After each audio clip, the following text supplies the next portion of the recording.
Thanks for being here! If you missed the first part of our pivot technique tutorial, find the link in the description or click the card above. For everyone else, let's dive into more advanced tips and tricks.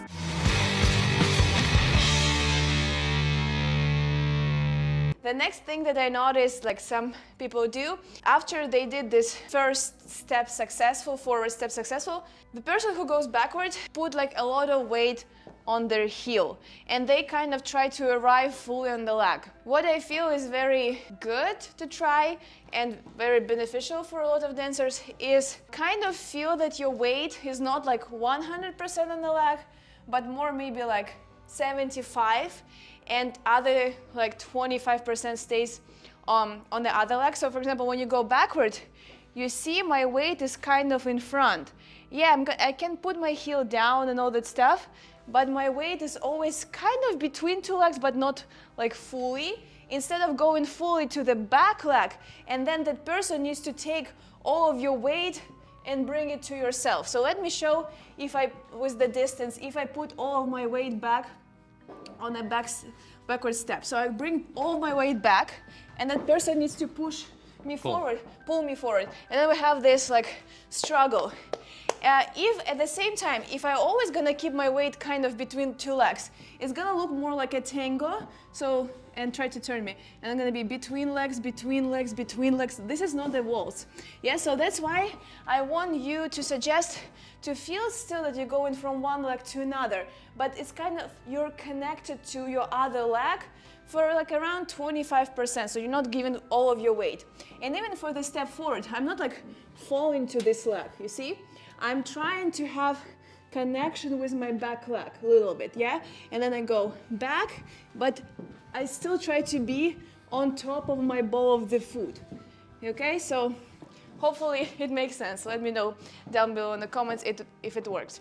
Third tip that I want to give you is about your head position. I actually also saw a lot of different options how to do that, but what I personally do and prefer is when a person goes forward, doesn't matter who, guy or girl, you kind of move your body and your head naturally looks that it turns to the left. And then when you do the second part, you kind of neutralize it. So for boys, it's gonna be like fully neutral. For girls, it's gonna be like little, like your nose gonna go slightly that way, slightly to the right, like looking around his shoulder, like this. It's gonna help you to turn. And then you do it again, and you lead your nose with your elbow, and then you slightly look this way. So why I feel this is a good thing to do, because it's gonna help you to turn around. Otherwise, if I'm staying here and I look at him, I don't feel that this head position helps me to turn.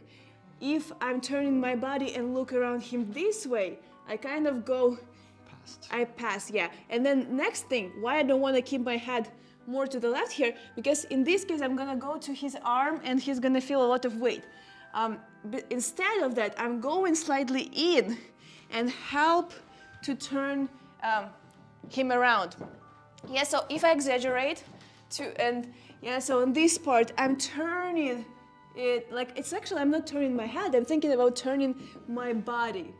And then here, I'm thinking about slightly look at him, like around him, yeah?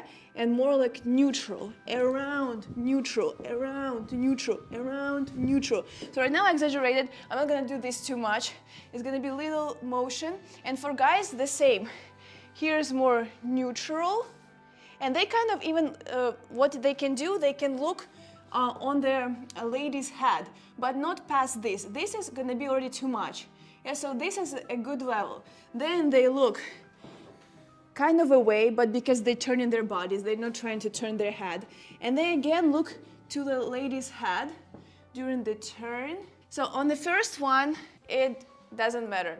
But after you start to do pivots forward, guys, try to do body neutral, body neutral, body neutral, body neutral, body neutral, body neutral, okay? Let's go. And 1, 2, 3. 1 and 2, 3. 1 and 2, 3. Okay, let us show this in the full frame. 1, 2, 3.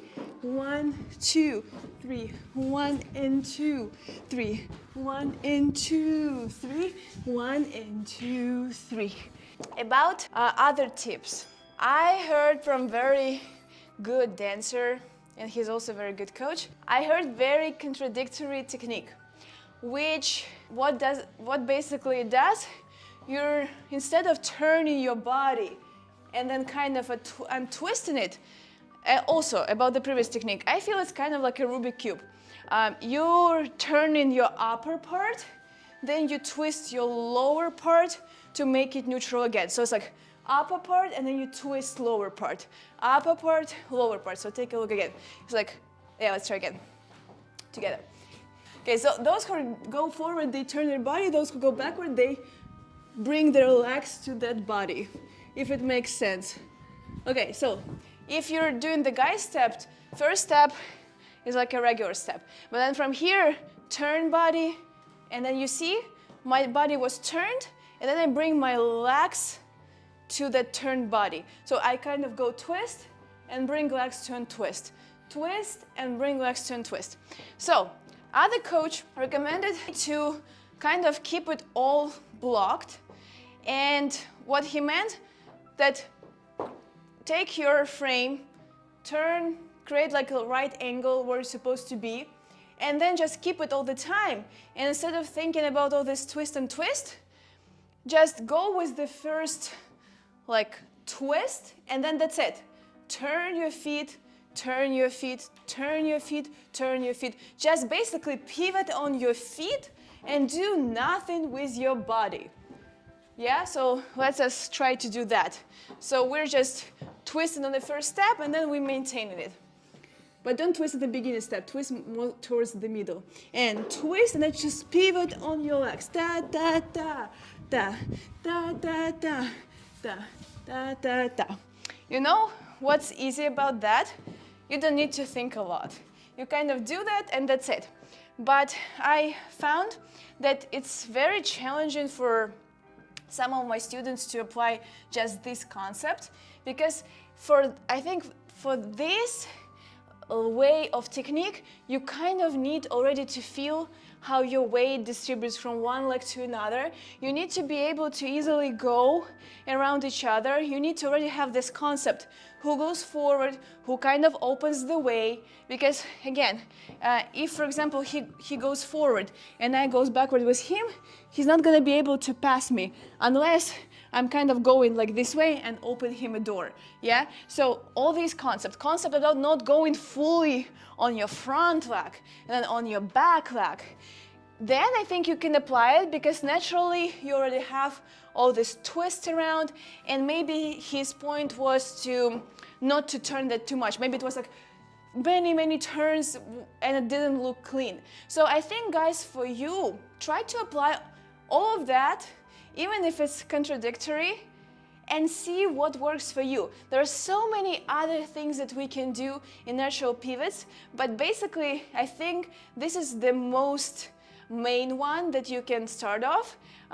Yeah, do you want to add something? You're just there. Okay, guys, he doesn't want to talk. I'm not gonna force him to talk. Yeah, guys, I think that was pretty good. Okay, come here, Jimmy. Guys, it's not that I don't want to talk to you or am mute.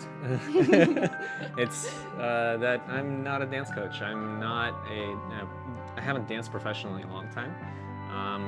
People love you dancing. I do occasionally have opinions on it, but it's not. It's outside of my profession. It's outside of my common language, what I typically talk about. So doing it, I don't see value from me talking on it.